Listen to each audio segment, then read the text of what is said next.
Do you feel nervous now putting out things to such a huge audience, or are you just like, meh?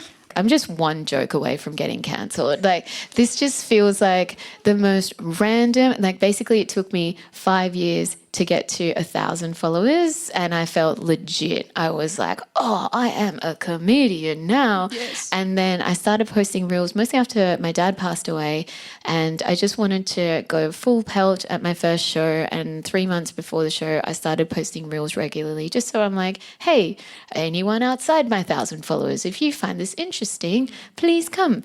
And then it went from 1,000 followers to 100,000 followers in 2 months. Which is wild. No one prepares you for when you do go viral. Like, I didn't have a manager then. Like, so to go from like a person with 1,000 followers to something that's been watched 9 million times is just like, what are those statistics even? That's not real. No one calls you from TikTok and they're like, congratulations, you've Here's gone. a hat. Yeah, here's a hat and here are some dot points on what to do and not to do. Yeah. Have you had a bunch of trolls? So many trolls. I found that because you're reading it, even if you delete it, you've still already seen the garbage that's out there, which is very difficult. But what I started doing was replying to it and then screenshotting the response and then sharing it with my followers.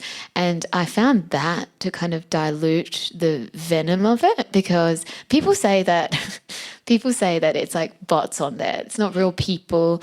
But sometimes, like every once in a while, this would happen very rarely, but I would respond and be like, hey, something nice. And then they'd like DM me being like, oh, sorry, I've removed my comment. I watched some of your other videos. They were quite funny, actually. And you're like, okay, come on. Why are we being so mean to each other? Touching hearts and minds. Oh, well, and idiots.